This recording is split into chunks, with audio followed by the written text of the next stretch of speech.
ये क्या कर रहा है? माँ, पढ़ाई कर रहा था। ठीक है, ये ले प्रसाद और बाहर जाके भगवान के हाथ जोड़ ले। इस बार अच्छे नंबर से पास होना है। अरे जा।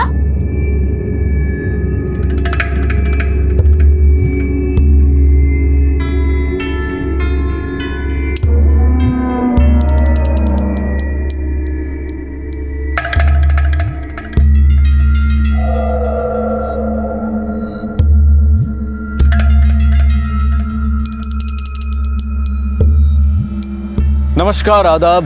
क्राइम पेट्रोल डायल 100 में आप सबका स्वागत है। हर इंसान के दिल में कुछ ऐसे जज्बात होते हैं जिनका वो जिक्र किसी से नहीं करता। खासकर किशोर अवस्था के बच्चों के दिलों में ऐसा बहुत कुछ होता है जिसे ना तो वो खुद समझ पाते हैं और ना ही किसी से कह पाते हैं। बड़े अगर चाहें तो थोड़ी समझदारी बरतते हुए बिना उनके दिलों की परतों को खोले उनके दिल को समझ सकते हैं। कच्ची उम्र के उन बच्चों को उनके एहसासों का अर्थ समझा सकते हैं। लेकिन बड़े या तो अनदेखा करते हैं या फिर उन पर गुस्सा होते हैं, और दोनों ही सूरतों में वो बच्चे बड़ों से छिपकर एक ऐसी जिंदगी जीने लगते हैं जिसका अंत या तो किसी जुर्म में होता है या फिर किसी हादसे में।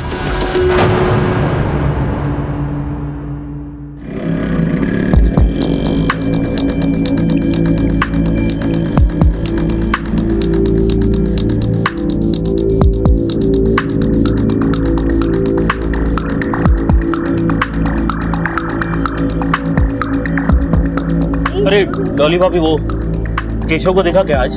क्यों, क्या हुआ? नहीं हुआ कुछ नहीं, मतलब ट्यूशन से आया नहीं अभी तक, तो मैंने सोचा कि अब तो सुबह से मैंने केशव की शक्ल तक नहीं देखी। सब्जी मंडी में नहीं आया वो तो। ये लो, अभी हो गया ना हिसाब क्लियर। संध्या भाभी आपने केशव को देखा? नहीं, क्यों, क्या हुआ? नहीं मतलब कहाँ गया पता नहीं। आपने ट्यूशन क्लास में फोन किया, शायद वहाँ लेट हो गया। अगर आपको मिले तो मैं आता हूँ।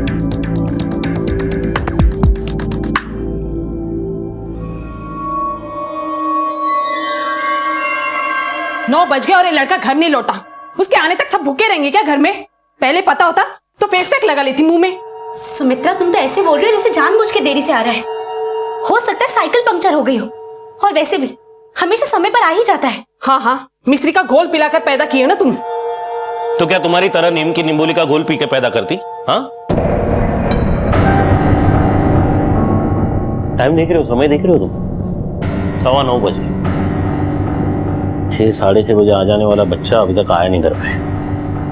नहीं, उसकी कोई परवाह नहीं तुम्हें, बस भाभी को ताना मारने का मौका चाहिए। नहीं,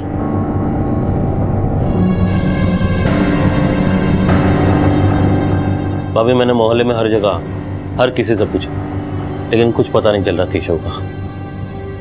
लगता है अब पुलिस स्टेशन ही जाना पड़ेगा।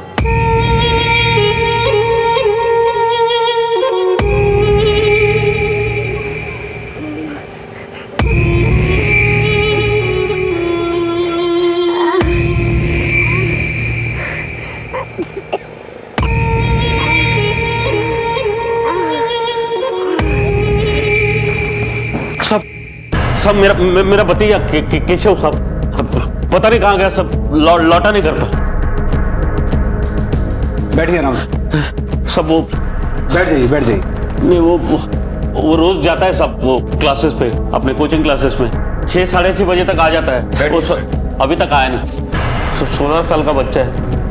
मैंने मोबाइल ट्राई किया, मोबाइल बंद रहा है सब। कितने बजे निकला था घर से? हाँ, 4 बजे। उसके 4:30 बजे के क्लासेस होते हैं। कोचिंग क्लास के दोस्तों से भी पूछा, बता रहे वो आया नहीं वहां।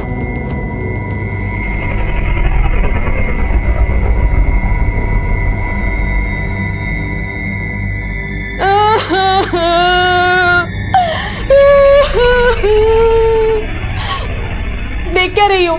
रोकर दिखा दिया आपको, नहीं तो कहोगी भतीजा घर नहीं आया और चाची को कुछ पड़ी नहीं है। मम्मी अब बस भी करोगी? जब देखो नाटक करती रहती हो। हम पढ़े या नहीं पढ़े? भतीजा है मेरा। 1 साल पहले बड़े भाई साहब गुजर गए, तब से मेरी जिम्मेदारी है। क्या हुआ था बड़े भाई को? मेरा मतलब मौत कैसे हुई उनकी? जी, एक्सीडेंट में। एक काम कीजिए, केशव का मोबाइल नंबर, आपका मोबाइल नंबर, आपका एड्रेस और उस कोचिंग सेंटर का एड्रेस, ये सारी डिटेल दे दीजिए। सुबह तक इंतजार करना पड़ेगा, अगर नहीं आया तो फिर तहकीकात शुरू करेंगे।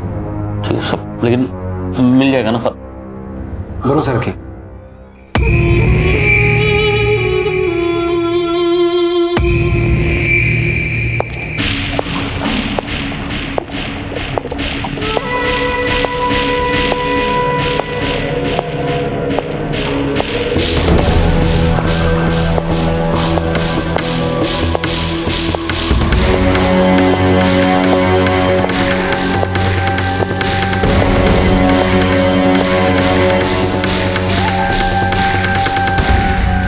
सर, केशव के मोबाइल की लास्ट लोकेशन है विक्टोरिया पार्क। 4:30 बजे उसका फोन वहां पर बंद हुआ था। लेकिन उसका कोचिंग सेंटर तो आजाद नगर में है, तो वो विक्टोरिया पार्क क्या करने गया होगा? एक काम करो तिवारी, एक टीम लेकर विक्टोरिया पार्क जाओ। सर,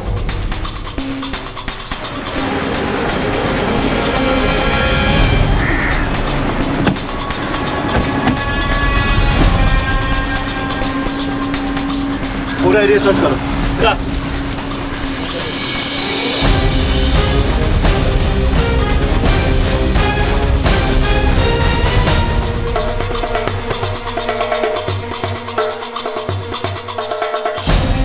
साहब ये साइकिल कल शाम से ऐसे ही पड़ी है। बैग चेक करो।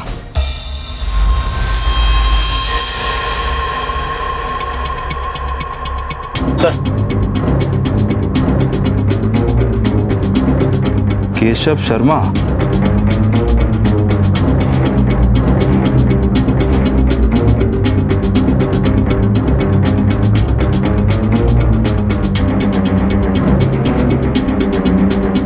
मेरे सपनों की रानी, तुम परी लगती हो आसमान की। देखता हूँ तुमको तो नजर नहीं हटती, सोते जागते तुम ही नजर आती हो।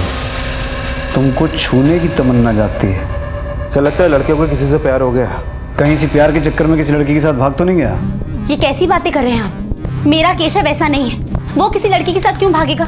वो क्लास में फर्स्ट आता है। फर्स्ट आता था, हमने उसके स्कूल से पता किया है। इस साल उसके यूनिट टेस्ट में मार्क्स नहीं आ रहे थे, पढ़ाई में ध्यान नहीं था उसका।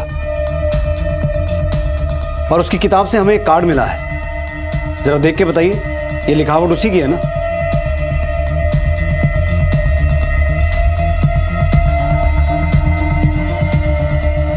हाँ सर, उसी की। हाँ उम्र भी तो है, तो लिख लिया होगा ऐसे ही कार्ड में। लड़की बड़की का चक्कर होता तो बता देता ना हमें। हाँ मतलब 16 साल का कौन सा बच्चा अपने परिवार से ऐसी बातें करता है? तिवारी, उसके दोस्तों से पता करो। सर, तुम्हारे दोस्त केशव का किसी लड़की के साथ प्यार व्यार का चक्कर था क्या? लड़की नहीं सर, एक आंटी है जिसके प्यार में वो पागल है। आंटी? नहीं, झूठ है ये। हो ही नहीं सकता ऐसे। अरे अपने से उम्र में बड़ी औरत के साथ प्यार करे, इतना लफंगा नहीं है मेरा बेटा। आप लोग इसे ढूंढ नहीं रहे और उल्टा उसी को जिम्मेदार ठहरा रहे। अरे उन्हें जो मिला वही देकर कह रहे हैं ना, बेबुनियाद बातें थोड़ी ना कर रहे हैं। और प्यार होने के लिए उम्र थोड़ी देखते हैं। अरे अब आप ही की बात देखो ना, आप भी तो जेठ जी से 10 साल छोटी थी, फिर भी आपके प्यार में पागल हो गए ना वो। मैं जानता हूं मेरे भतीजे को। इंस्पेक्टर साहब देखो, अगर ऐसा कुछ होता तो हमें पता चल जाता, बताता वो हमें। सर ऐसी बात घर में कौन बताएगा? एक तो माँ है जो उसकी चिंता में हमेशा टेंशन में रहती है, और वो दुश्मन, वो भी घर में रहती है। दुश्मन? घर में कौन दुश्मन है उसका? हाँ, थी दुश्मनी। अगर दुश्मनी कहें तो वो हमेशा मुझसे ज़्यादा मार्क्स लाता था क्लास में। वो हमेशा फर्स्ट आता था और मैं सेकंड। तो अब तो तुम खुश होगी, अब तुम फर्स्ट आ सकती हो। नहीं, वो तो वैसे भी इस साल फेल होने वाला था, तो मेरा फर्स्ट आना तो तय ही था इस साल। फिर मैं क्यों उसकी परवाह करूं? उसका तो ध्यान भी नहीं था पढ़ाई पे। चुप कर रही तू, कुछ भी अनाप शनाप बकते रहते बस। क्या पढ़ो अंदर जाकर, 1 मिनट तुम बीच में मत बोलो। इंस्पेक्टर साहब मैं बता रहा हूँ आपको कि केशव का किसी औरत के साथ कोई चक्कर वक्कर नहीं था। अरे सही तो कह रही है रितु, वैसे भी तरह तरह की बातें कानों में सुनाई दे रही है। बोल बेटा, बोल तू, बोल। बोल तो दिया, अब और क्या बोल? आपकी तरह फालतू की बात करने की आदत मेरी नहीं है। रितु, मैं पढ़ाई करने जा रहा। हमें केशव का कमरा देखना है। जी? हमें केशव का कमरा देखना है एक बार। हाँ, आइए आइए ना, आइए।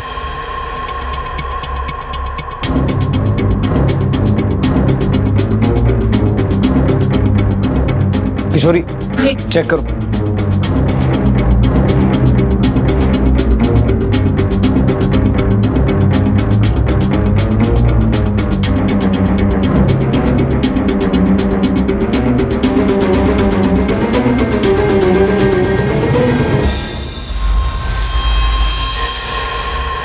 Sir,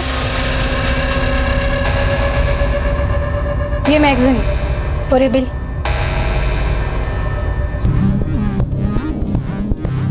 royal collections.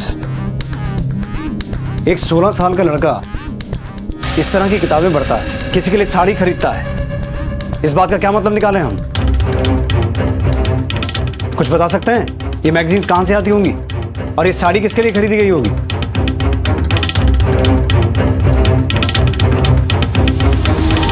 सर, ये केशव घंटों साइबर कैफे में बैठा रहता था। मैंने वहां पर चेक किया तो उसके फोल्डर में अजीब अजीब बातें मिली।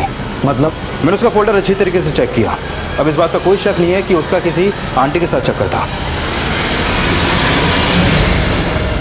ये रिसीट तो हमारी ही दुकान की है।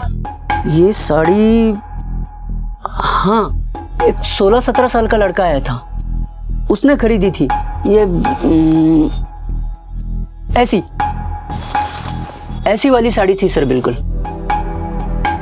एक बात बताओ, दिन भर में इतने कस्टमर यहाँ पर आते हैं, वो लड़का कैसे याद रह गया तुम्हें? एक तो वो लड़का स्कूल यूनिफॉर्म में था और जिद पकड़ के बैठा था यही साड़ी चाहिए, इसलिए मुझे याद रहा। हाँ अंकल, ये साड़ी कितने की है? ये 800 की।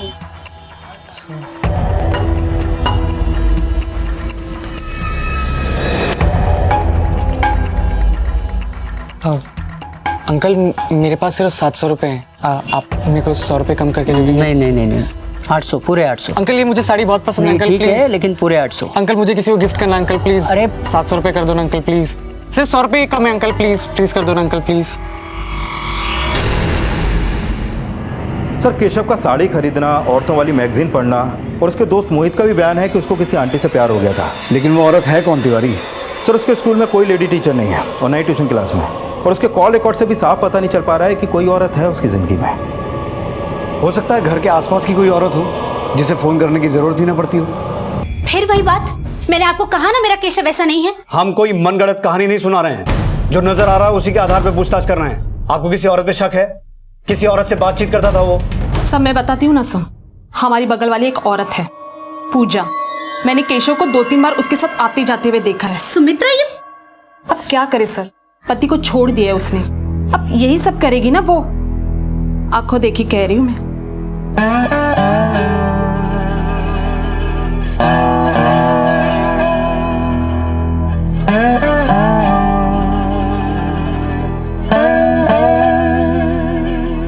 कहाँ रहती पूजा? बस यही 4 मकान छोड़ के।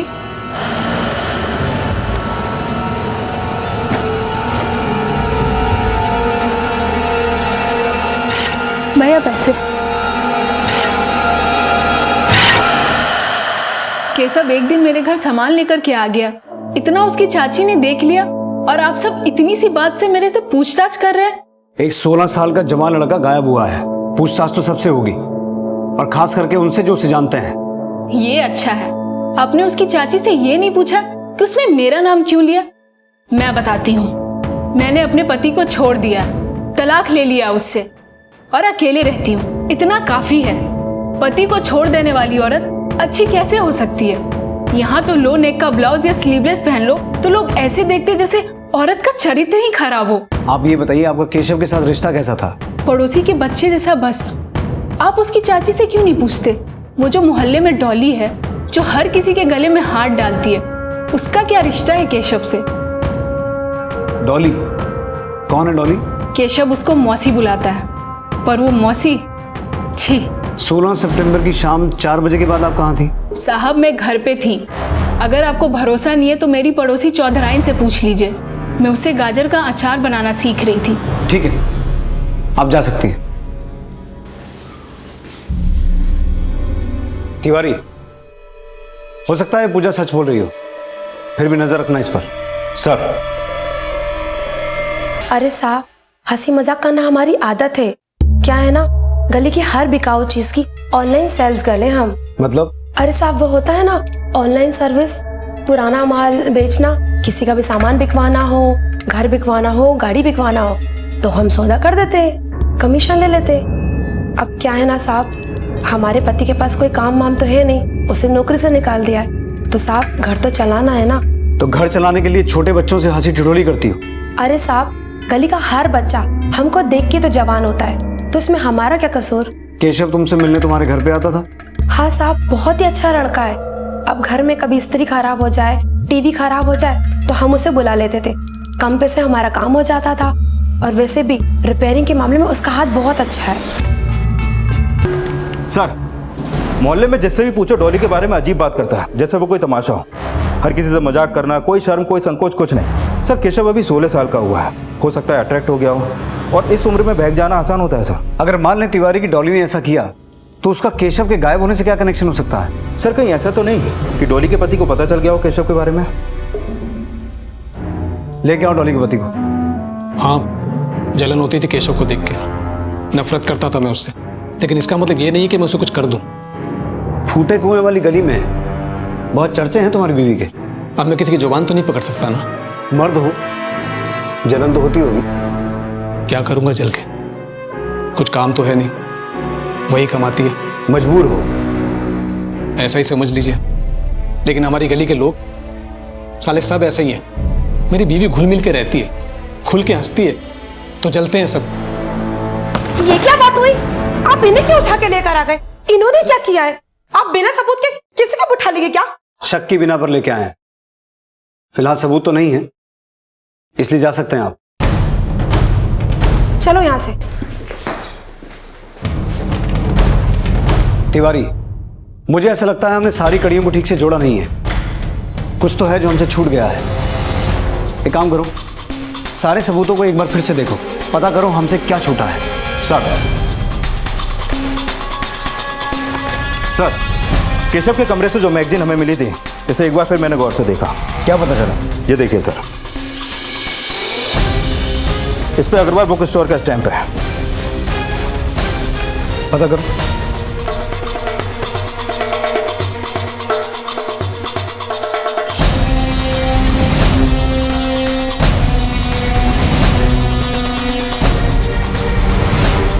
हाँ सर, ये वही मैगजीन है जो मेरे यहाँ से संध्या गुलाटी के यहाँ हर महीने जाती है, जो फूटे कुएं वाली गली में रहती है। संध्या भाभी, आपने केशव को देखा? नहीं, क्यों, क्या हुआ?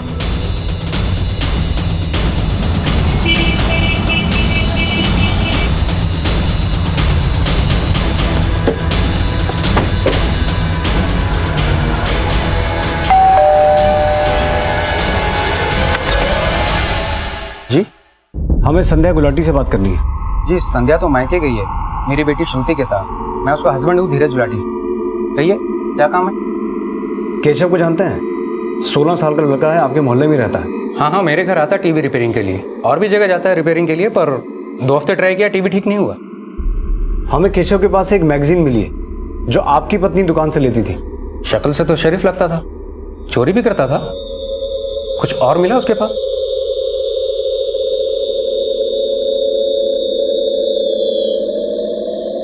मेरी बीवी संध्या और बेटी श्रुति।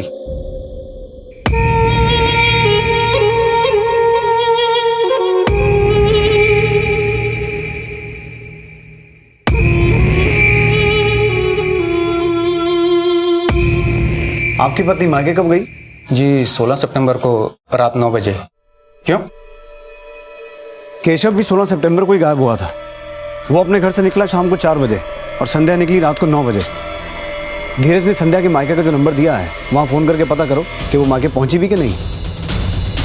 अब मुझे लगने लगा है तिवारी कि केशव के गायब होने का संध्या के मायके जाने से कोई ना कोई कनेक्शन तो है। सर, आपका शक एकदम सही निकला। संध्या और उसकी बेटी मायके पहुंची ही नहीं, और उसके मायके वालों को भी नहीं पता था कि वो घर आने वाली है। लेकिन अगर ऐसा है तो धीरज को कैसे नहीं पता कि उसकी बीवी अभी तक मायके पहुँची ही नहीं? कहीं वो केशव के साथ भाग तो नहीं गई? और अगर भागी है तो उसके पति ने अभी तक कंप्लेंट क्यों नहीं लिखवाई? हमारा तो एक मामूली सा झगड़ा हुआ था और गुस्से में घर छोड़कर चली गई। मैंने सोचा कि 2-3 दिन में लौट आएगी, इसलिए मैंने उसके मायके फ़ोन करके कंफर्म भी नहीं किया कि वो वहाँ पहुँची कि नहीं पहुँची। लेकिन सर, अगर वो वहाँ नहीं गई तो फिर कहाँ चली गई सर? मेरी बच्ची श्रुति भी उसके साथ है सर। उसे ढूंढिए सर, प्लीज उसे ढूंढिए सर। अंदर से बॉक्स मिला है। Royal collection.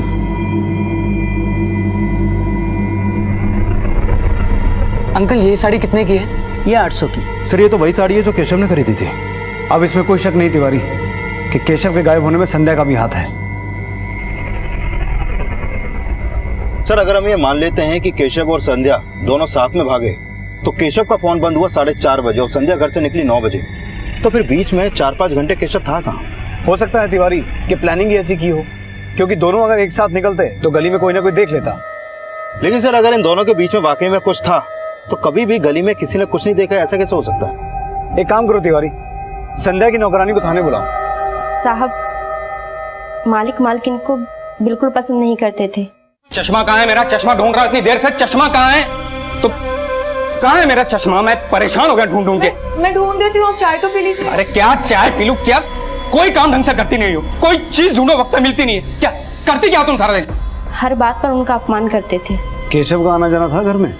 हाँ साहब, मालकिन उससे बहुत बातें किया करती थी।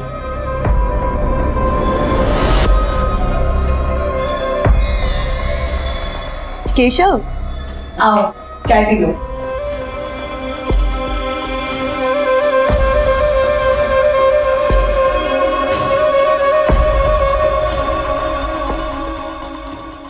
आपके हाथ की चाय ना बहुत अच्छी लगती है। आपसे एक बात पूछूं? हाँ पूछो।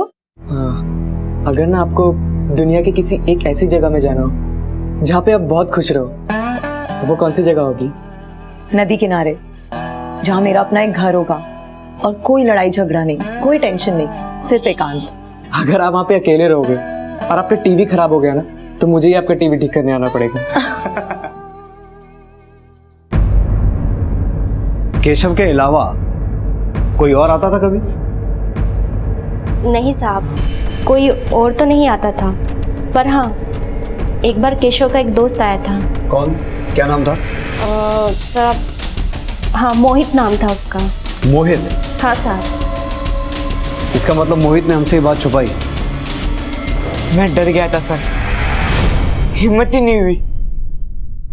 हाँ मैं जानता हूँ वो आंटी कौन है। केशव तू 16-17 साल का और वो आंटी तुझसे उम्र में डबल है, तो कहीं पागल तो नहीं हो गया? ये मुझे ना वो बहुत अच्छी लगती है। पर यार अपनी कोचिंग क्लासेस स्कूल में भी तो लड़की है यार, उनको पटा ले। यार उनमें ना वो बात नहीं है जो ना संध्या में। अब मैं इन लड़कियों से बात करूँ ना तो बड़ा बोर लगता है, संध्या से बात करूँ तो बहुत अच्छा लगता है। उनकी आंखों में देखता हूँ ना तो मेरे दिल को ना कुछ हो जाता है यार। वो ना बहुत दुखी रहती है और मैं ना उनको दुनिया की सारी खुशियां देना चाहता हूँ। सारा मोहल्ला बात कर रहा है, मैं तो कहती हूँ उसे घर से निकाल ही दो, नहीं तो कल को हमारी भी थुथु होगी। मम्मी चुप रहो ना, हमेशा यही करती रहती है। पढ़ाई करनी, मुझे एग्जाम सर पे है। क्या करूं मैं क्या सुमित्रा, मतलब चाहते हुए भी मैं। निकालना चाहते हैं मुझे?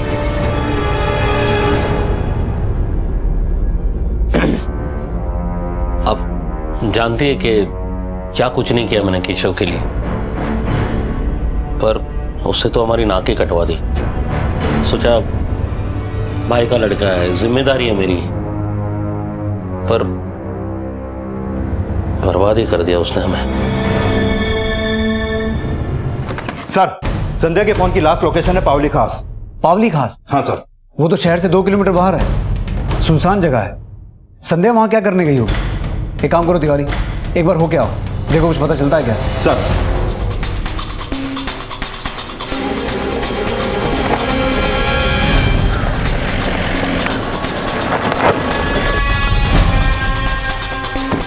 आसपास के एरिया में सब जगह चेक करो, कोई ना कोई क्लू तो जरूर मिलेगा। Okay sir.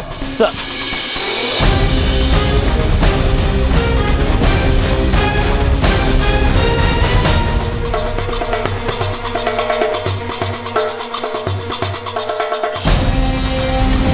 सर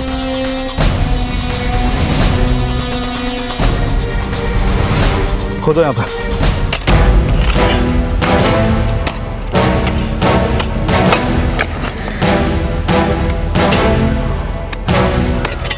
रुको रुको,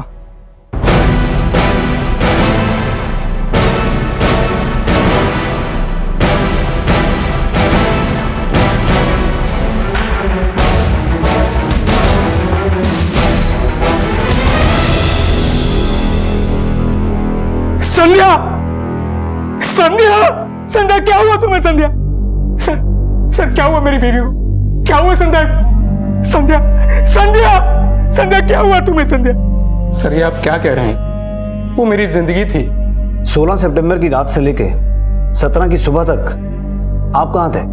सर आप मुझ पे शक कर रहे हैं? मैं घर पे ही था और टीवी पर मैच देख रहा था, और मुझे परेशान करने की बजाय आप मेरी बेटी को ढूंढिए। वो पता नहीं किस हालत में होगी सर। प्लीज प्लीज उसे ढूंढिए सर, प्लीज। तिवारी, इनकी बेटी श्रुति की फोटो हर तरफ सर्कुलेट करवाओ। सर। पकड़ो इस सबको, पकड़ो, चलो इधर चेक करो।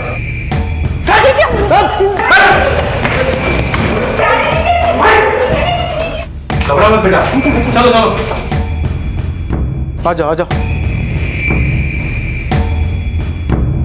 अब तक जो कड़ियां जुड़ी थी उनसे एक ही चित्र बनता नजर आ रहा था कि एक 16 साल के लड़के को अपने से दुगनी उम्र की औरत के साथ प्यार हो गया था और उसने उसकी जान ले ली थी। अगर यह सच था तो उसने ऐसा क्यों किया था? आखिर एक बुद्धिमान और संवेदनशील लड़के के कदम खून जैसे संगीन जुर्म की तरफ क्यों बढ़े? क्या इस जुर्म का सूत्रधार कोई और था? पुलिस इस केस को सुलझाने में लगी थी कि तभी उनके सामने एक ऐसा सच आया जिसने इस कहानी में कई और परतें खोल दी।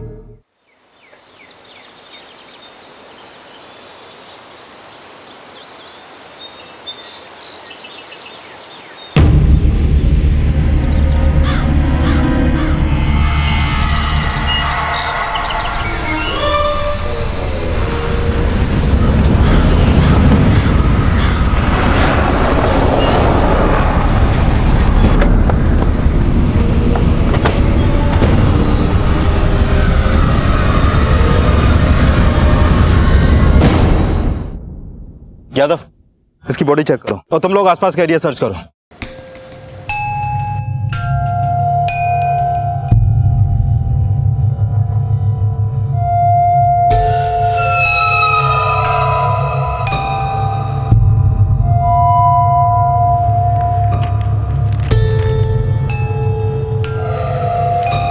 यादव, विक्टोरिया पार्क यहाँ से ज्यादा दूर नहीं है। मतलब केशव पार्क में अपनी साइकिल छोड़ के यहाँ पर आया या फिर इसे लाया गया? एक काम करो, इसकी फैमिली को इन्फॉर्म करो और बॉडी को पोस्टमार्टम के लिए भेजो। सर।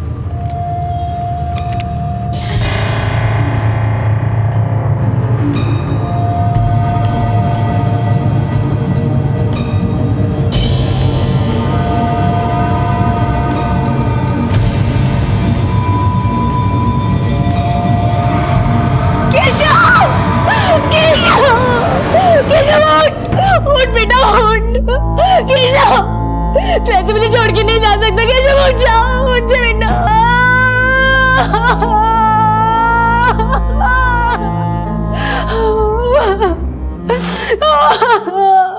सर, केशव की पोस्टमार्टम रिपोर्ट के मुताबिक उसकी मौत 16 सितंबर की शाम 4 से 5 बजे के बीच हुई, जबकि संध्या की मौत रात 10 बजे। दोनों को मारने का तरीका भी अलग है। संध्या की मौत उसका गला घोंट के की गई तो केशव के सर पे किसी भारी चीज से वार किया गया। तिवारी, हो सकता है इन दोनों का साथ भागने का प्लान हो और ये बात किसी को पता चल गई हो और उस किसी ने पहले केशव को मारा और फिर संध्या को। तो सर फिर उस बच्ची का क्या हुआ? सर, बाकी सब बच्चों का तो एड्रेस ट्रेस हो चुका है, सिर्फ एक यही बच्ची का नहीं, और ये कुछ बता भी नहीं पा रही। बेटा, आप बता सकती हो आपका घर कहाँ है? ठीक है, हम सभी थानों में इसका फोटो सर्कुलेट करवाते हैं।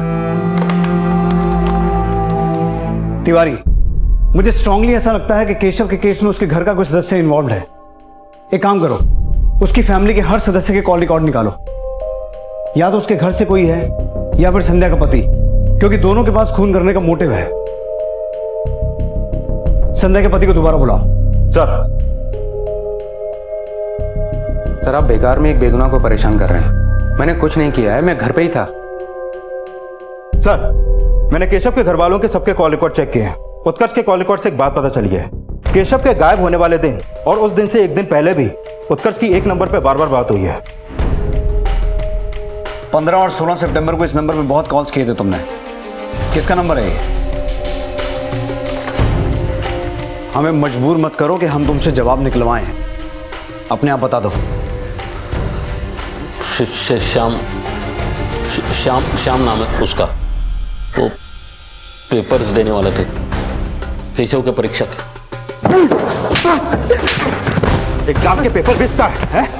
देख, एक लड़के की मौत हो चुकी है। अगर इसमें तेरा कोई कनेक्शन निकला ना तो समझ ले कितने साल जेल में सड़ेगा तू। बोल। नहीं साहब, मैं तो बाल बच्चे वाला आदमी, मैं तो खाली पेपर बेच रहा था, उसी से थोड़े पैसे बना लेता और अपने परिवार का पेट भरता।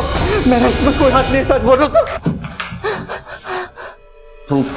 फेल तो नहीं होने देता ना सर, मैं कैसे उसे, मैं क्या करता? यही चाहता था बस पास हो जाए वो।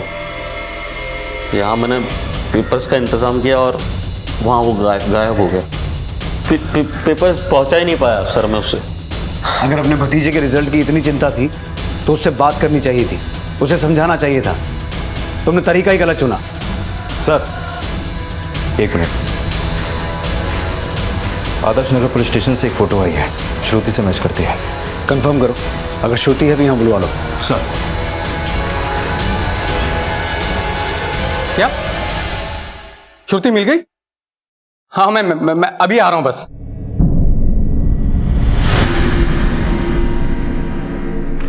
सर, धीरज तो गायब हो गया है।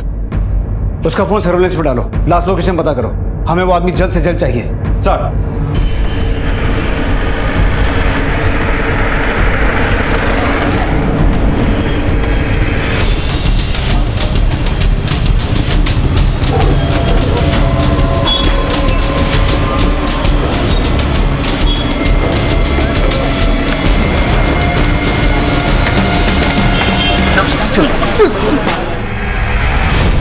मैं और मम्मी नानी के घर जा रहे थे, रास्ते में पापा आए और बहुत गुस्से में था मैं, इसलिए मैंने जानबूझकर अपना फोन बंद किया ताकि किसी को पता न चले। पर वो तो मायके जा रही थी और तुम उसे वैसे ही पसंद नहीं करते थे। मैं उसे जितनी नफरत करता था उतना ही प्यार भी करता था। मैंने कभी सोचा भी नहीं था कि वो मुझे छोड़कर चली जाएगी। और फिर केशव का घर आने जाना बढ़ गया, और जिस दिन केशव घर से गायब हुआ उसी दिन रात को संध्या भी मायके जाने वाली थी। मैं समझ गया कि दोनों एक साथ भागने की प्लानिंग कर रहे हैं, इसलिए संध्या जब घर से निकली तो मैंने उसका पीछा किया।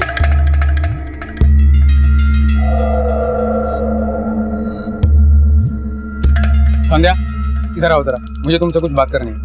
लेकिन बेटा हम जरा अभी आते हैं। चलो चलो। अरे आप मुझे कहाँ ले जा रहे हैं? अरे आओ ना, मैं बताता हूँ, इधर आओ जाओ। अरे लेकिन आप कहाँ लेकर जा रहे हैं मुझे? पहले तू बता कि तू कहाँ जा रही है? हाँ, और कहाँ है वो केशव? उसी साथ भाग रही है तू? ये कैसी बात कर रहे हैं आप?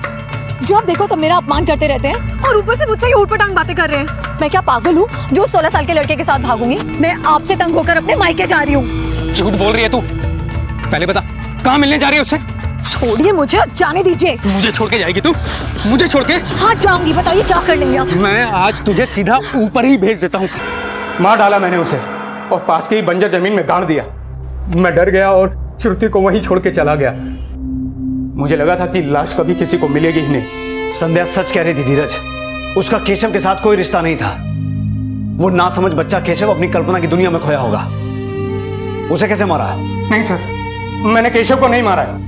तिवारी सर, मैंने केशव को नहीं मारा। मुझे लगता है धीरज सच बोल रहा है, लेकिन फिर केशव को मारा किसने? मैंने नहीं दिए किसी को पेपर्स। अब सारे पेपर्स यहीं पे इस ड्रॉर में, ये देखिए। अरे पेपर्स तो मैंने यहीं पर रखे थे। अगर आपके अलावा कोई जानता ही नहीं था कि पेपर्स यहाँ रखे हैं तो लेके कौन जाएगा? आपसे लगता है ठीक से सवाल जवाब किए नहीं हमने। चलिए हमारे साथ। अरे ऐसे कैसे आप इन्हें लेके जा सकते हैं? इन्होंने कुछ नहीं किया है। घंटे भर में पता चल जाएगा इन्होंने क्या किया है और क्या नहीं किया। तिवारी सर,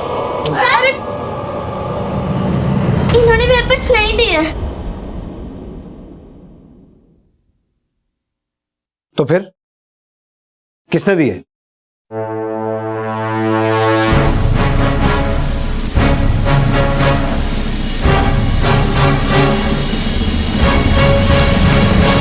हाँ, मैंने पेपर्स चुराए थे क्योंकि मैंने पापा को उस आदमी को पैसे देते हुए देख लिया था।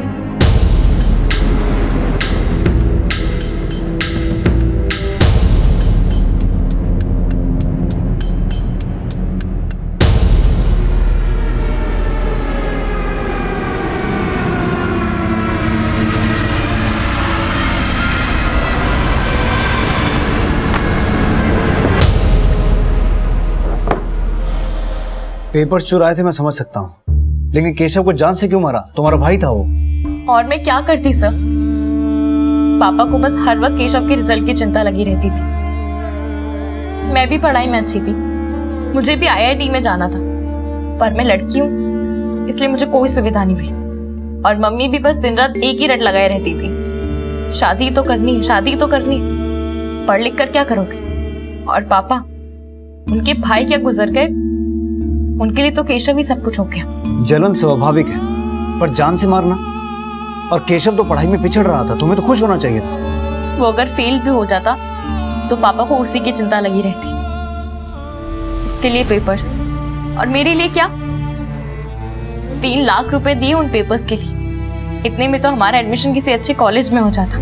मैं देख रही थी पापा अपना सब कुछ उस केशव पर लुटा देंगे, इसलिए मैंने उसे मारने का प्लान बनाया।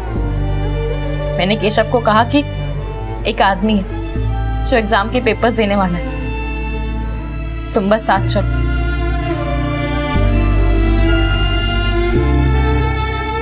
बोल, तूने मुझे साइकिल छोड़ के क्यों बुलाया? अरे साइकिल कोई पहचान लेगा तो? चोरी छुपे काम कर रहे हैं। तू एक काम कर, अपना फोन भी स्विच ऑफ कर दे। वो आदमी बस आते ही होगा, चल के पेपर्स ले लेते हैं। ऐसे तू मेरी मदद क्यों कर रही है? तू तो जलती है ना मुझसे। और देख, मुझसे कोई मजाक मत करना, ठीक है ना? अरे नहीं बाबा, पेपर्स मिलेंगे तो मेरे भी काम ही आएंगे, भरोसा रखा। और ये देख, एक पेपर तो अभी मेरे पास ही है। पेपर तो असली लग रहे। चल ठीक, एक बार देख ही लेते। चल। तब तक मैं उसका फोन स्विच ऑफ करवा चुकी थी। फिर मैं उसे कंस्ट्रक्शन साइट पर ले गई। अब तक वो आदमी आया क्यों नहीं? कब आएगा? हाँ, तू यहीं रुक, मैं देख के आती हूँ। आसपास ही होगा।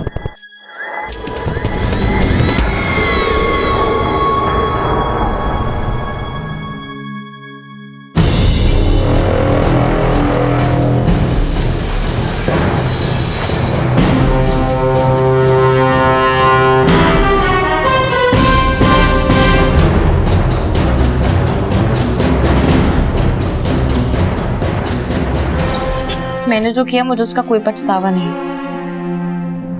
क्योंकि मेरे फ्यूचर की चिंता किसी को भी नहीं थी। इसलिए मैंने मेरा फ्यूचर अपने हाथों में ही ले लिया।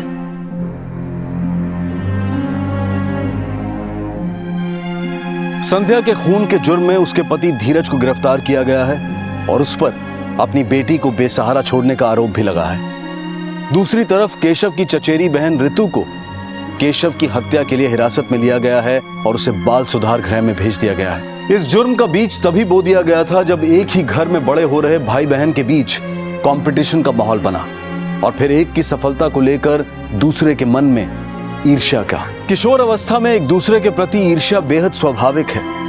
वो सिर्फ इतना चाहते हैं कि उन्हें अपनों का प्यार मिले, लेकिन एक के हिस्से में ज्यादा प्यार और तारीफ और दूसरे के हिस्से में जलन और घुटन हो तो दूसरे का गुस्सा होना भी स्वाभाविक है। ये बड़ों की जिम्मेदारी है कि वो अपने बच्चों को एक सा प्यार दें, सभी को आगे बढ़ने के लिए प्रोत्साहित तो करें ही, लेकिन उन्हें यह भी समझाएं कि वो एक दूसरे के कॉम्पिटिटर नहीं हैं। ऋतु भी उतनी ही अच्छी स्टूडेंट थी जितना कि केशव। उसे तो पता ही नहीं था कि केशव के मन में क्या चल रहा है और उनके परिवार के लोगों को दोनों बच्चों की मानसिक अवस्था का, उनके मन में उठते सवालों का अंदाजा ही नहीं था। एक के कदम बढ़े जुर्म की तरफ और दूसरा हुआ उस जुर्म का शिकार। यह बेहद जरूरी है कि हम बच्चों के प्रति संवेदनशील रहें, खासकर 12 से 16 साल की उम्र के बच्चों के प्रति। और याद करें कि जब हम उम्र की उस दहलीज पर थे तब हमारे मन में कैसे सवाल उठते थे, कैसे सपने थे हमारे और कैसे तब हमारे बड़ों ने हमें समझा ही नहीं था। लेकिन हमें उन्हें समझने की कोशिश करनी होगी, क्योंकि आज वक्त बहुत तेजी से बदल रहा है। आज के जमाने का 16 साल का लड़का या लड़की पिछली जनरेशन से ज्यादा अवेयर है और ज्यादा क्यूरियस भी। नमस्कार, आदाब। क्राइम पेट्रोल डायल 100 में आप सबका स्वागत है। हमारे जीवन के बेहतरीन पल हमारे बचपन से जुड़े होते हैं। बचपन हमारे जीवन का एक ऐसा हिस्सा होता है जिसमें हम बिना किसी तनाव के, बिना किसी डर के दिल से जीते हैं। लेकिन अगर यही बचपन जुर्म और खौफ के बादलों से घिर जाए तो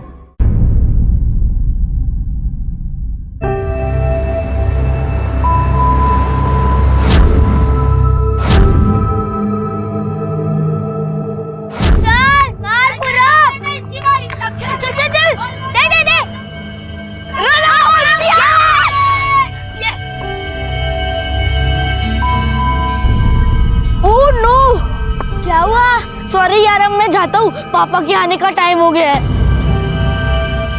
अरे अनुज, हम तो थोड़ी देर बाद जाने वाले हैं, तो सब एक साथ जाते हैं। नहीं नहीं, 5 बजने वाले हैं। अगर पापा के आने से पहले मैं घर पे नहीं पहुंचा ना तो मेरी शामत है। तू कैसे अपने पापा को बर्दाश्त कर सकता है? अगर मैं तेरी जगह होता ना तो कब का घर छोड़ के भाग जाता। मन तो मेरा भी करता है यार। चलो अब मैं जाता हूँ, मेरी बैटिंग कल दे देना। ठीक है, चलो चलो चलो चलो चलो।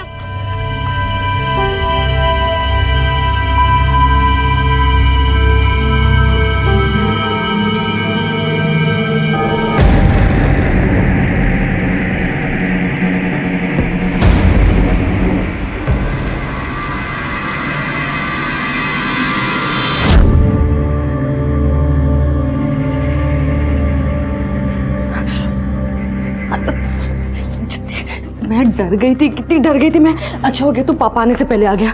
चल जल्दी अंदर चल, 5 बजने को आया और पापा कभी भी आते होंगे। तू जल्दी से फ्रेश हो जा और किताब खोल। जा जा जा जल्दी। पुष्पा, प्लीज बैग दीजिए मुझे।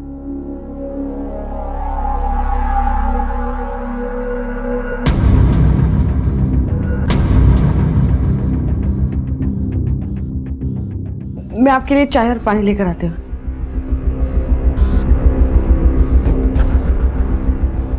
ये मिट्टी कहाँ से आई?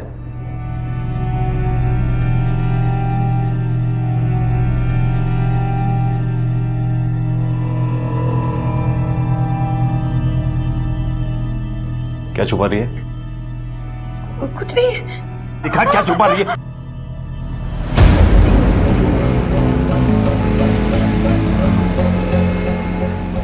अच्छा,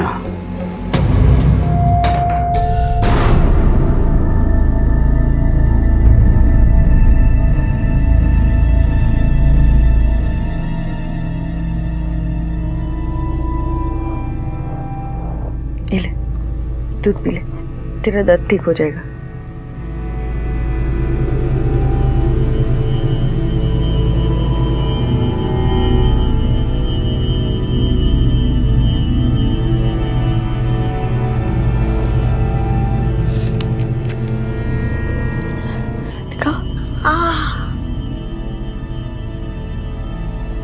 ठीक है? मम्मी, क्या मैं इतना बुरा हूँ जो पापा ने मुझे इतना मारा? नहीं बेटा, तुम तो वर्ल्ड के बेस्ट बेटे हो। तो पापा मुझे इतना हेट क्यों करते हैं? वो वर्ल्ड के बेस्ट पापा नहीं है, बट तुम तो वर्ल्ड के बेस्ट बेटे हो ना। तू चिंता मत कर, मेरे पास एक रास्ता है, तेरी सारी तकलीफें दूर हो जाएगी। पापा की डांट, उनकी मार, ये सब पीछे छूट जाएगा।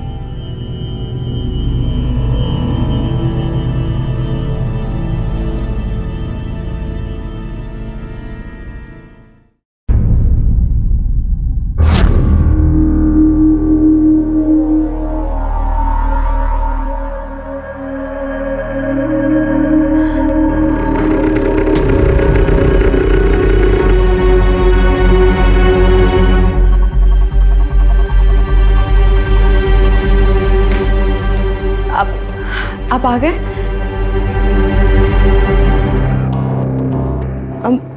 मैं आपके लिए पानी लेकर आती हूँ। अनुज दिखाई नहीं दे रहा है? आज अभ्यास करने नहीं बैठा है वो साहिल के घर गया है, उसका कोई प्रोजेक्ट है ना, उसके लिए। मैं बुला कर लाती हूँ ना उसे। ये रुक,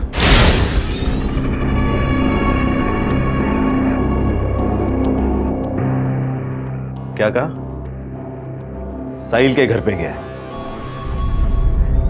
सर ये मेरा बेटा अनुज है सर। कल शाम से घर नहीं लौटा था। कहाँ गया था आपका बेटा? कहीं नहीं सर, घर के बाहर खेलने गया था सोसाइटी के बच्चों के साथ। सर हमने सोसाइटी में सबसे पूछताछ की, मैं उनके घर भी गया लेकिन वो कहीं नहीं मिला।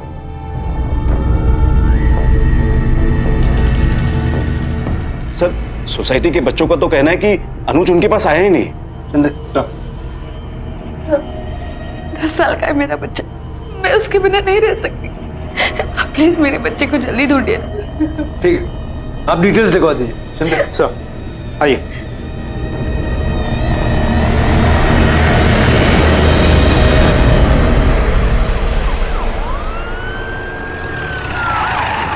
जयंत आया था यहाँ घर पर। मेरे बेटे ने उससे कहा भी कि वो नहीं जानता कि अनुज कहाँ है, और सर ये सच में उससे मिला ही नहीं।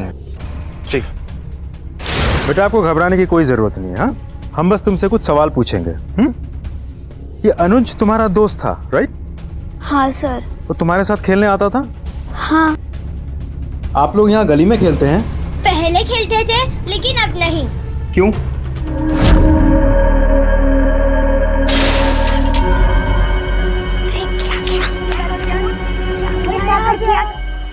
अरे मेरे घर का टीवी तोड़ दिया। किसने मारा है बॉल? ये किसने मारा है? मैंने तुम लोग को 1000 बार मना किया है इधर क्रिकेट नहीं खेलने का, लेकिन इधर ही खेलोगे तुम लोग।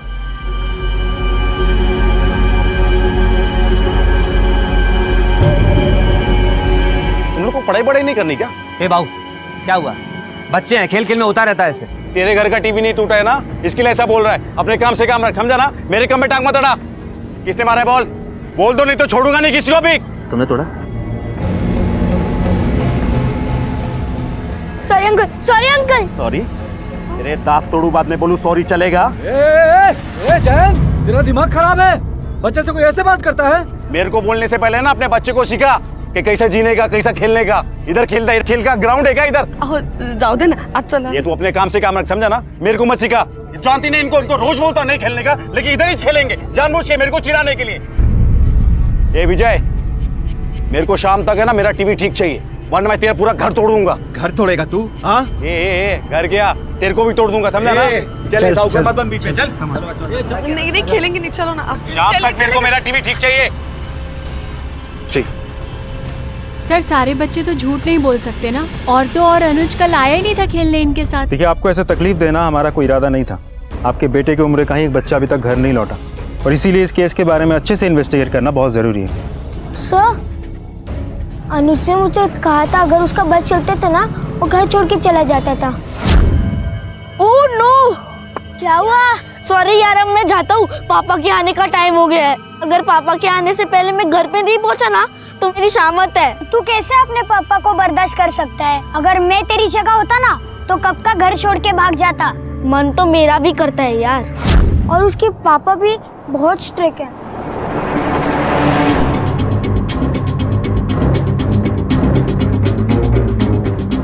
पापा मुझे इतना हेट क्यों करते हैं? वो वर्ल्ड के बेस्ट पापा नहीं है, बट तुम तो वर्ल्ड के बेस्ट बेटे हो ना। तू चिंता मत कर, मेरे पास एक रास्ता है, तेरी सारी तकलीफें दूर हो जाएगी। पापा की डांट, उनकी मार, ये सब पीछे छूट जाएगा।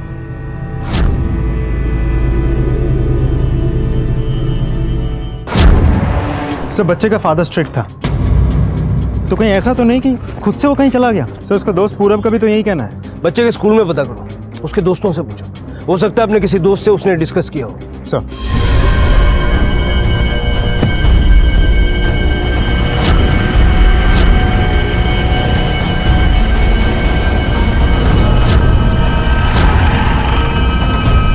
मैं अपने बच्चे के साथ स्ट्रिक्ट था, इसका मतलब ये नहीं कि मैं उसे प्यार नहीं करता था। और बच्चों की सही परवरिश के लिए कभी कभार ऐसा करना पड़ता है। इसमें कोई, इसके लिए कोई घर छोड़ के थोड़ी जाएगा। पुष्पा जी, आप तो हमेशा अनुज के साथ रहती थी, माँ है आप उसकी,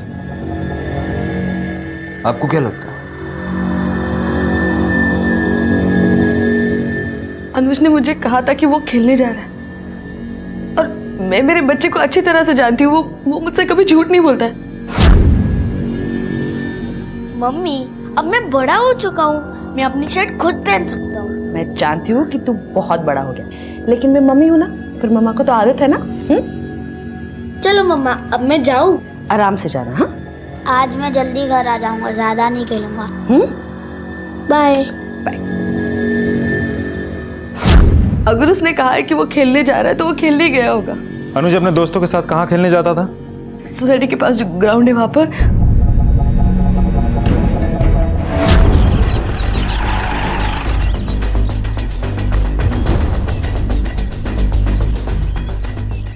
चारों तरफ ढूंढो अच्छे से। जी सर।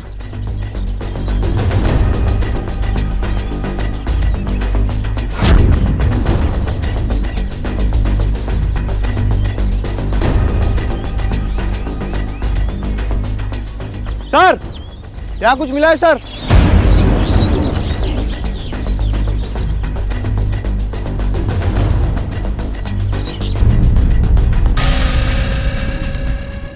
ये मेरे अनुज की शर्ट है। हाँ, मैंने खुद उसे ये शर्ट पहनाई थी। उसी की शर्ट है। मम्मी, अब मैं बड़ा हो चुका हूँ, मैं अपनी शर्ट खुद पहन सकता हूँ। मैं जानती हूँ कि तू बहुत बड़ा हो गया, लेकिन मैं मम्मी हूँ ना, फिर मम्मा को तो आदत है ना। अगर अनुज खेलने गया था तो बाकी बच्चों ने हमसे झूठ बोला। अनुज हम लोग के साथ खेलने ही नहीं आया था। सर ये सच में उससे मिला ही नहीं। अनुज कल आया ही नहीं था खेलने इनके साथ। लेकिन वो ऐसा क्यों करेंगे? कहीं ऐसा तो नहीं कि उनका आपस में कोई झगड़ा हुआ? सर ये जितने भी लड़के लड़के हैं ना, एक नंबर के झूठे और आवारा है। सर आप इनकी बातों में मत आइएगा। हमें क्या करना है और क्या नहीं ये हम अच्छी तरह से जानते हैं। आपको जो करना है कीजिए, लेकिन मेरे बच्चे को ढूंढिए। पता नहीं मेरा बच्चा कहाँ के साल में हो गया। मेरा बच्चा प्लीज उसे ढूंढिए। रोना बनकर मिल जाएगा।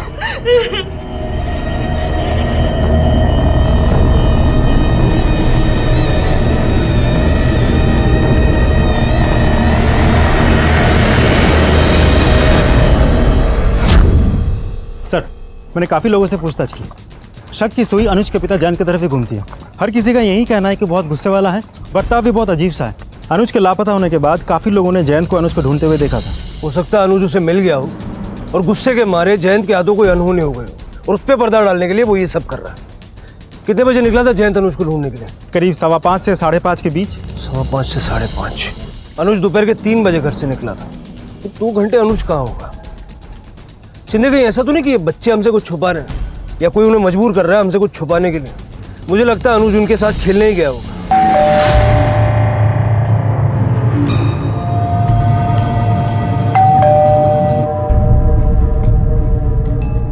पुलिया ठीक कर गया और कुछ भी बोला ना तो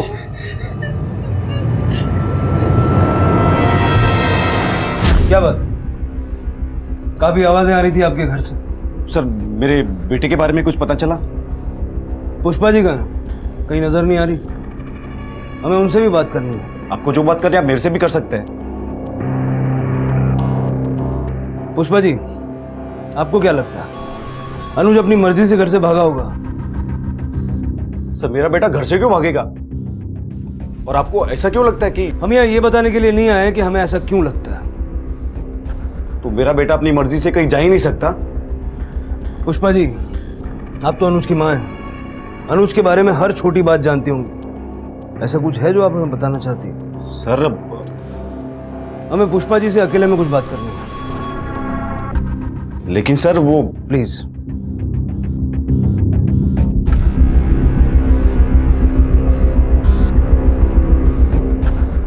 पुष्पा जी, जयंत आपके और अनुज के साथ मारपीट करता था और शायद इसी वजह से अनुज डरा डरा से रहता था। आपके चेहरे पे जो निशान है ये साफ बता रहे हैं कि आपके साथ घरेलू हिंसा हुई है। नहीं सर, ऐसा कुछ नहीं है। वो मैं बाथरूम में फिसल कर गिर गई थी, इसलिए निशान। पुष्पा जी आपके सच और झूठ पे ये निर्भर करता है कि अनुज इस वक्त कहाँ है और कितनी जल्दी उसे वापस लाया जा सकता है। क्या जयंत उसे ज्यादा मारता पीटता था? क्यों गया आपका बेटा घर छोड़ के? आप ये समझने की कोशिश कीजिए कि आपका एक बयान आप ही के बेटे को ढूंढने में हमारी मदद कर सकता है। अनुज अपने पापा से काफी डरा डरा रहता था। मम्मी मैं क्लास में फर्स्ट आया। अरे वाह, तुम्हारे सारे सब्जेक्ट्स में बहुत अच्छे मार्क्स हैं, बस मैथ्स को छोड़कर थोड़े से कम है। क्या?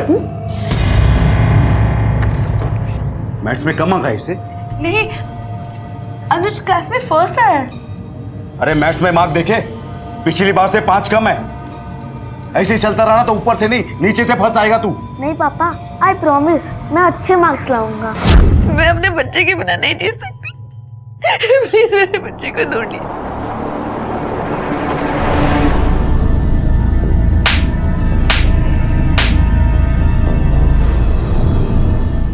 अनुज का क्या किया उसके साथ? अरे आप लोग अजीब बातें कर रहे हैं। मैं खुद आया था कंप्लेन लिखवाने। अगर मैंने कुछ किया होता तो मैं आपके पास आता ही क्यों? मैं सच कह रहा हूं सर, ये उन सोसाइटी के बच्चों ने मेरे अनुज के साथ कुछ किया। मैं कैसे कुछ कर सकता हूं सर? मैं बाप हूं उसका। ये बच्चे बड़े शैतान हैं सर, ये उन्हीं का करा धरा है।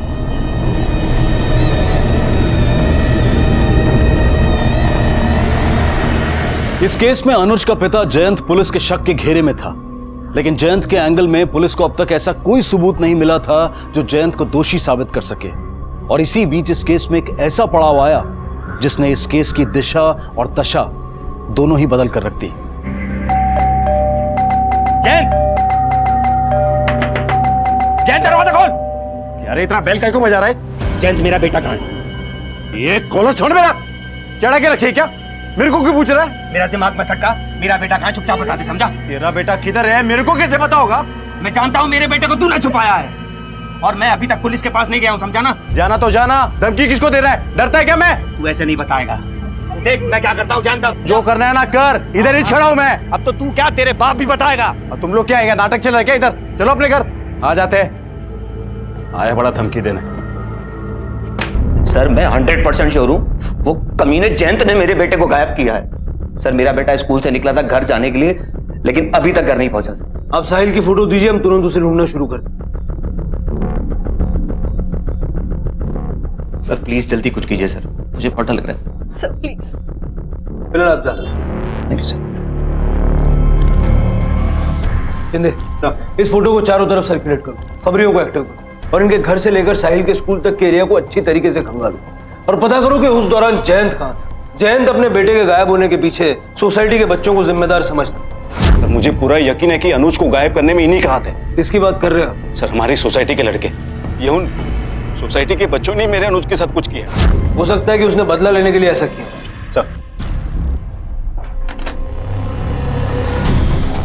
सर आप यहाँ दोपहर 2 बजे से कहाँ थे तुम?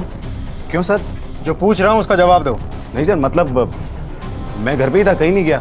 बेटे की टेंशन की वजह से मैं सर स्कूल भी नहीं गया आज। आप पुष्पा से पूछ लीजिए सर। बोलना, मैं घर पे ही था। हाँ घर पर।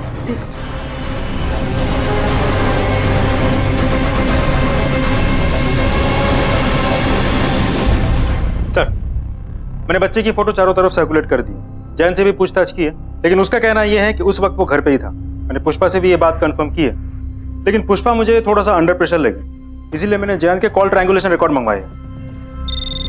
Excuse me sir. Sub inspector Shinde speaking. क्या? ओके सर, पास के एरिया में एक बच्चे की लाश मिली।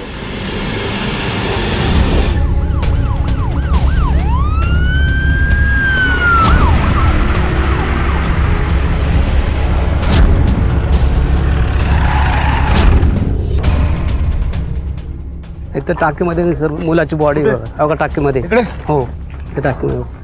जयंत तूने ही मेरे बच्चे को मारा है, मैं तुझे छोड़ूंगा नहीं। अरे अश्विन तू क्या बोल रहा है? हम लोग का खुद का बच्चा लापता है, मैं तेरे बच्चे के साथ कुछ क्यों करूंगा? क्योंकि तू सारे बच्चों से नफरत करता है। अरे तू खुद के अपने बच्चे से नफरत करता है। मुझे समझ में नहीं आता लोग तुझे खुला क्यों छोड़ते हैं। तुझे तो पागल खाने में एक मिनट बात को किधर? एक मिनट शांत हो जाइए, चले जाइए आप, निकलिए आप भी जाइए, जाइए। बच्चों आप दोनों ठीक हो? कुछ कहना चाहते हो? सर बच्चों को जो कुछ बताना था आपको पहले ही बता चुके हैं सर, और क्या जानना चाहते हो आप? यार पता नहीं बच्चे को इतनी बेरहमी से किसने मारा। सुना है लाश किसी शांत इलाके में फेंकी गई थी। पापा। क्या हुआ बेटा? पापा वो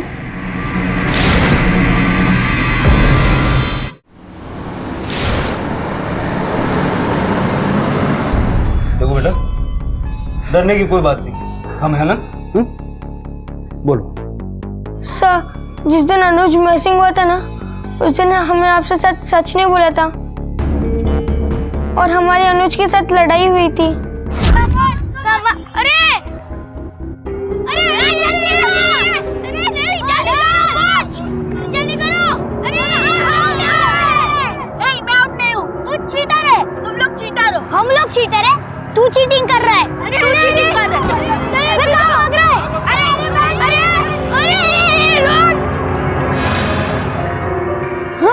अनुज रुक, मुझे मेरी बैटिंग दे। नहीं, मैं आउट नहीं हूँ। मुझे मेरी बैटिंग दे, मैं बोल रहा हूँ। नहीं, फिर तूने क्या कर दिया? चलो यहाँ से भाग जाते। अगर अनुज के डैडी को ये सब पता चल गया तो फिर आज हम पे शामत आ जाएगी। चलो जल्दी। अंकल, अनुज हमारे सपने में आता है। उस दिन से आज तक हमें बहुत डर लगता है। और उसने साहिल को मारा होगा सर, वो हम दोनों को भी मारेगा। मुझे एक बात बताओ, वो गड्ढा कहाँ है जिसमें अनुज गया? उधर जहाँ हम लोग क्रिकेट खेलने जाते हैं ना, उधर है।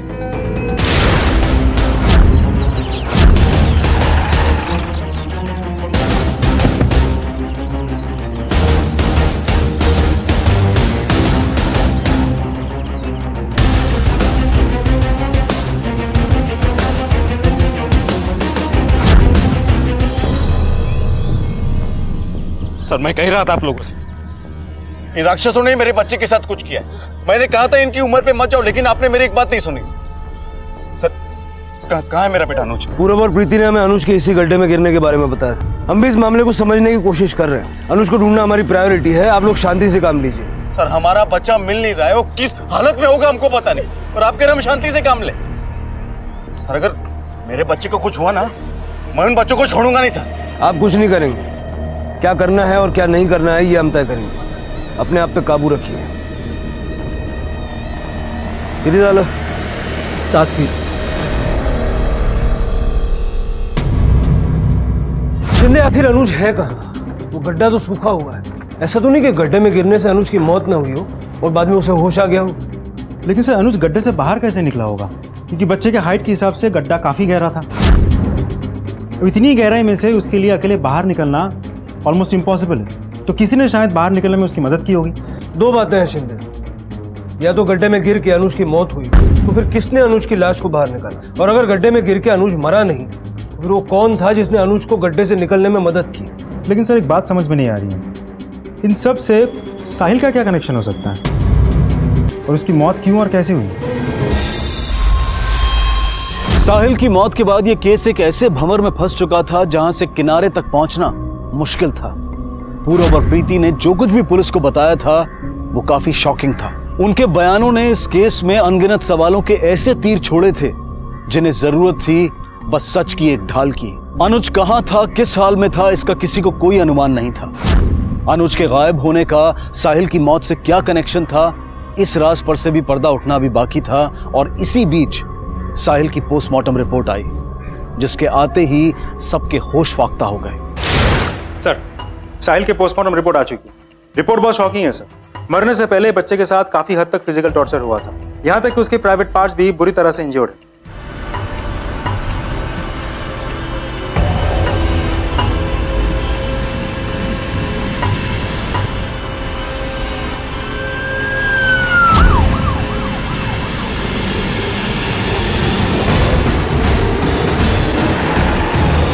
सर ये आप क्या कह रहे हैं सर? मेरे साहिल के साथ? सर उस जैन की इतनी हिम्मत कैसे हो गई, इतनी घटिया हरकत करने की मेरे बेटे के साथ? मैं आपके हाथ जोड़ता हूँ, प्लीज उसको गिरफ्तार कर लीजिए, वो बहुत ही गंदा आदमी है। देखिए, मैं समझता हूँ कि इस वक्त आप पे क्या बीत रही है, लेकिन जैन के खिलाफ हमारे पास कोई भी ऐसा सबूत नहीं है जिससे ये साबित किया जा सके कि उसने ये सब किया। पर ये सब उसी ने तो किया है सर। देखिए अश्विन जी, मुजरिम कोई भी हो, कानून के शिकंजे से ज्यादा देर दूर नहीं रह सकता।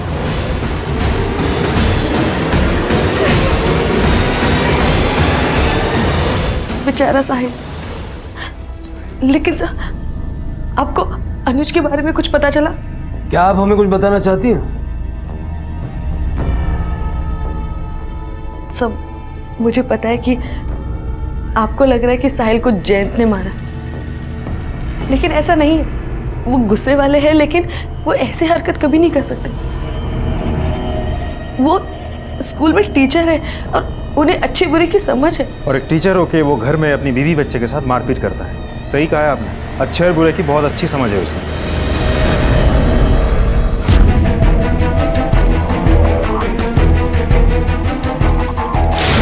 हाँ सर, सुना तो है। घर पे वो जल्लादों की तरह पेश आता है, पर यहाँ तो उन्हें कभी गुस्सा करते नहीं देखा है। सर आज तक किसी एक बच्चे ने भी उनकी शिकायत नहीं की है, न ही टीचर के साथ उनकी कोई अनबन हुई है।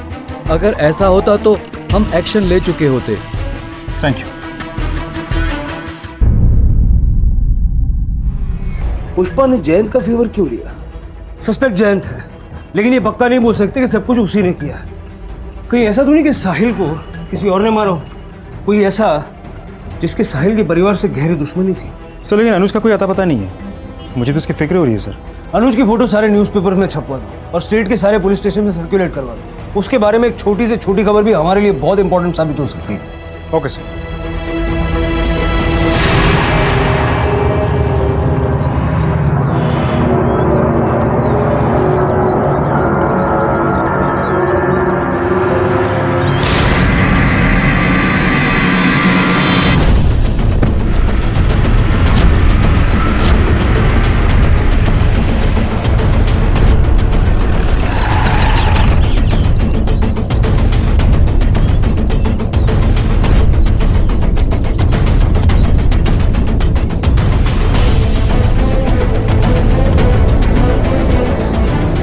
सर ये तो अनुज है। जयंत को खबर करो और आसपास के इलाके की अच्छे से तलाशी लो, देखो कुछ मिलता है। सर। हेलो।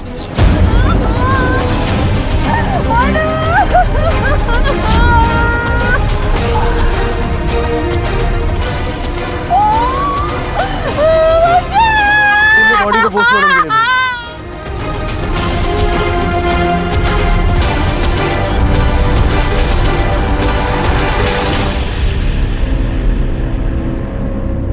क्या मेरे अनुज को भी साहिल की तरह टॉर्चर किया गया? ये आप क्या करें इंस्पेक्टर साहब? कोई ऐसा क्यों करेगा? 10 साल का था बच्चा, उसने किसका क्या बिगाड़ा? मेरा बच्चा।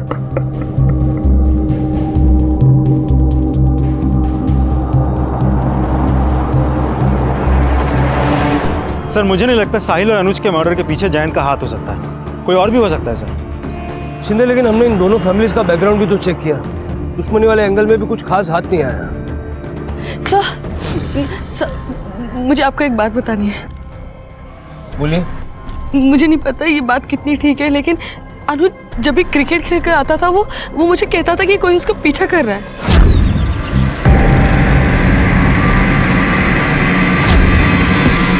कोई मेरा पीछा कर रहा है। क्या तू पागल हो गया? तेरा पीछा कोई क्यों करेगा? मम्मा अच्छा इतना सब कुछ हो गया, आप ये अब बता रही हैं? मुझे ध्यान ही नहीं रहा।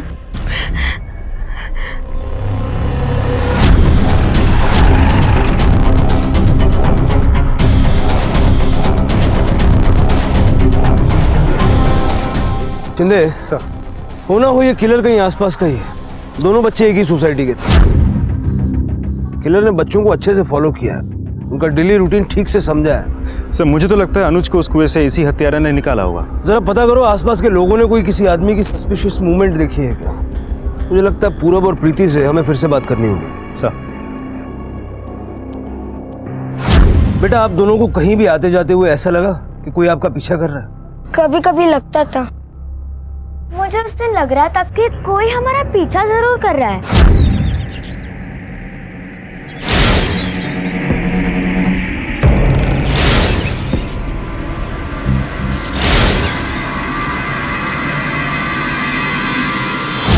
बेटा, जो कोई भी तुम्हारा पीछा कर रहा था, क्या तुम्हें लगता है कि किसी ने उसे देखा है? मुझे तो मेरे रोहन दादा छोड़ने आते हैं, शायद उन्होंने उसे देखा हो। हाँ सर, मैं प्रीति को ड्रॉप करने तो जाता हूँ, लेकिन उसके बाद वहाँ से फौरन निकल जाता हूँ। कभी कभार रुक भी जाता हूँ अगर टाइम हो तो। जिस दिन साहिल गायब हुआ था उस दिन रुके थे? नहीं सर, उस दिन मुझे काफ़ी काम था, अपना होमवर्क भी करना था, इसलिए मैं वहाँ से फौरन निकल गया। वैसे भी आते वक्त प्रीति उसके फ्रेंड के साथ आने वाली थी। रोहन, अच्छे से याद करने की कोशिश करो, शायद उस दिन तुमने ऐसा कुछ देखा हो जो अजीब हो, या कोई आदमी जो पहले भी दिखा हो। नहीं सर, मैंने इतना ध्यान भी नहीं दिया।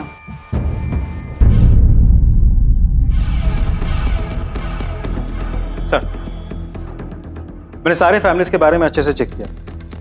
अश्विन हमेशा से अपने बेटे साहिल को लेकर ओवर प्रोटेक्टिव था। बचपन से लेकर आज तक उसने कभी अपने बेटे को किसी काम के लिए रोका नहीं। प्रीति के फैमिली, प्रीति अपने माँ बाप और भाई के साथ रहती है। प्रीति के फैमिली में कोई प्रॉब्लम नहीं है। प्रीति के फादर आर्मी में जवान है। इस ड्यूटी की वजह से अक्सर बाहर रहना पड़ता है। अब पूरब की फैमिली जॉइंट फैमिली में एक चाचा भी है, चेतन। मैंने इस चेतन के बारे में पूछताछ की, रिकॉर्ड क्लीन नहीं है सर। पास में पुलिस रिकॉर्ड रह चुका है, तो शायद इन दोनों हत्या के पीछे उसी का हाथ हो। इस चेतन को चाय पीने के लिए थाने बुलाओ, अगर कुछ भी गड़बड़ हुआ तो नाक से पानी पिला दूंगा। Okay sir. उस वक्त एक लड़की के साथ मेरा अफेयर चल रहा था, उसके घर वाले खिलाफ थे, तो मुझे रास्ते से हटाने के लिए उन्होंने झूठा केस डाला था सर। उस वक्त फॉल्स केस में मुझे फंसाया गया था सर, और बाद में वो केस क्लोज भी हो गया था सर। मुझे पता है सर कि आप मुजरिम को तलाश रहे हो, लेकिन सर किसी और का गुनाह मेरे सर मत थोपिए। चेतन, अगर तुमने कुछ नहीं किया तो डरने की जरूरत नहीं है, लेकिन अगर कुछ जानते हो तो अभी बता दो। नहीं सर, मैं सच में कुछ नहीं जानता। ठीक है, फिलहाल जा सकते हो, लेकिन अगर जरूरत पड़ी तो दोबारा बुलाएंगे। जी सर। शिंदे, इसकी बात पे विश्वास करना मुझे ठीक नहीं लग रहा। इसके कॉल रिकॉर्ड्स और ट्रायंगुलेशन रिकॉर्ड्स निकालो, पता करो कि जब अनुज और साहिल गायब हुए तब ये कहाँ था। Okay sir. अनुज और साहिल की हत्या में पुलिस का सबसे ज्यादा संदेह अब चेतन पर था। पुलिस की थ्योरी तो चेतन को मुजरिम बता रही थी, लेकिन उन्हें इंतजार था एक ऐसे सबूत का जिसके हाथ लगते ही वो चेतन को अरेस्ट कर सके। इसी वजह से पुलिस ने चेतन की पूरी हिस्ट्री खंगाल दी। उस पर दिन रात नजर रखी जा रही थी, उससे जुड़े हर शख्स से पूछताछ की जा रही थी। लेकिन इसके बावजूद अब तक इस केस में सामने आए दोनों ही मेन सस्पेक्ट्स यानी कि चेतन और जयंत के खिलाफ पुलिस कोई सबूत इकट्ठा नहीं कर पा रही थी। इनके कॉल रिकॉर्ड्स और बाकी की डिटेल्स इतनी साफ थी कि इन पर शिकंजा कसना नामुमकिन सा हो रहा था। यह केस एक ऐसे डेड एंड पर पहुंच गया था जहां से यू टर्न लेकर इस केस को रिविजिट करना पुलिस के लिए जरूरी हो गया।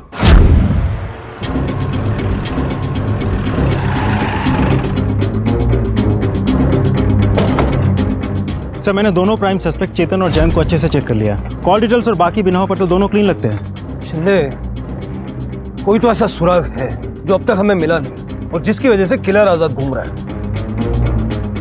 हो सकता है किलर बच्चों से मिला, हो सकता है बच्चे किलर को जानते हो। इनमें से जिन जिन के पास सेलफोन है सबके कॉल रिकॉर्ड्स और ट्रायंगुलेशन रिकॉर्ड्स निकालो। Okay sir.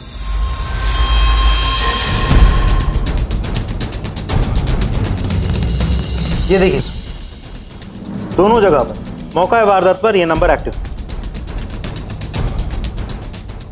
शिंदे, अगर जो हम सोच रहे हैं वही हुआ है तो इसके पीछे मोटिव बहुत स्ट्रांग होगा। इसके सारे डिटेल्स निकालो, इसके दोस्त रिश्तेदार सबसे गहरी पूछताछ करो। आई एम श्योर डेफिनेटली कुछ ना कुछ मिलेगा। Okay sir.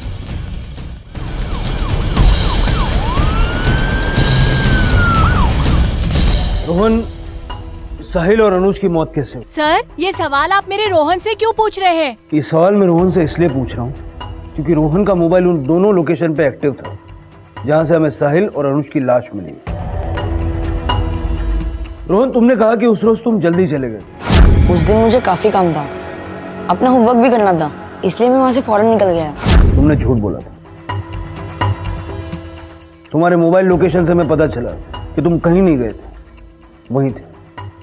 सर, हो सकता है कि मैं वही था, मुझे इतना ठीक से याद नहीं है। रोहन, तुम हमें सब कुछ बता सकते हो क्योंकि प्रीति ने हमें सब कुछ बता दिया। एक्चुअली वो रोहन दादा को बहुत चिढ़ाते हैं सब, उसका बहुत मजाक उड़ाते हैं, इसी वजह से पापा भी उस पर बहुत गुस्सा करते हैं। और सब मिलकर रोहन को क्यों चिढ़ाते हैं? सर, एक्चुअली वो रोहन दादा। रोहन, क्या ये सच है कि लोग तुम्हारा मजाक उड़ाते थे? मुझे हर वक्त ये साबित करने के लिए कहा जाता था कि मैं मर्द हूँ। कोई मुझसे बात नहीं करना चाहता था, सब मेरा मजाक उड़ाते थे, खास करके अनुज के पापा जयंत अंकल। लड़कियों के लड़कों के साथ खेलती है, अक्ल बिकल है कि नहीं? शर्म आती है? तेरे घर वाले कुछ बोलते नहीं तेरे को? और ये बाल ऐसे खुले, बाल में तेल कौन डालेगा? तेरी मम्मी को बोल। छोड़ो उसे। तू मेरे को रोकेगा? तेरा नाम रोहन नहीं, रोहिणी होना चाहिए, रोहिणी। हाँ, और बाल तो तेरी भी बड़े चाहिए। एक काम कर, तू भी अपनी बहन की तरह बाल में तेल लगा। और हाँ, ये ये तेरी बहन का क्लिप भी पहन ले और घर जाके अपनी बहन के कपड़े भी पहन ले, बहुत अच्छा लगेगा। तेरी हरकतें तो लड़की जैसी है ही, अब तू पूरा लड़की ही बन जा। चल आया मेरे को रोकने। और तुम लोग कौन सी कक्षा में तू? सबको लगता था कि मैं कमजोर हूँ, लड़कियों जैसा हूँ, तभी मैंने सोच लिया था कि मैं साबित कर दिखाऊंगा कि मुझ में कितनी ताकत है।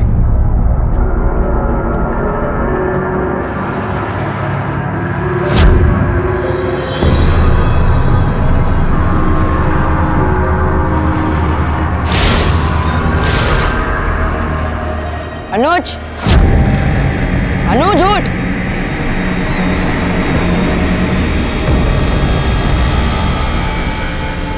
अनुज, हाथ ले, हाथ पकड़। उन लोगों ने तेरे साथ बहुत बुरा किया ना, चल आज मैं तुझे घर छोड़ता हूँ, आराम से।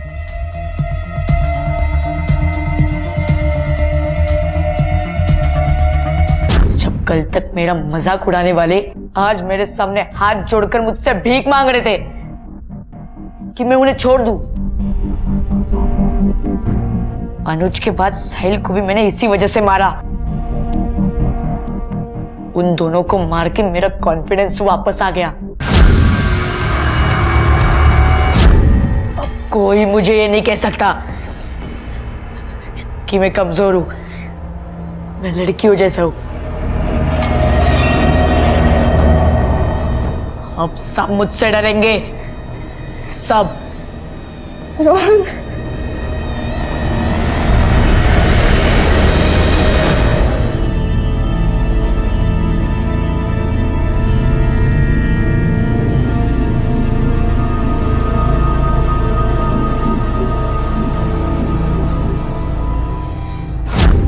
तुम तो वर्ल्ड के बेस्ट बेटे हो ना। एक दिन जब तुम जिंदगी में सफल हो जाओगे ना, तब गम का साया भी नहीं होगा। पापा की डांट, उनकी मार, ये सब पीछे छूट जाएगा। पर क्या तुम अपनी मम्मा को भी साथ ले जाओगे? हाँ, मैं आपको इतना दूर ले जाऊंगा कि माँ पापा आपको परेशान नहीं कर पाएंगे।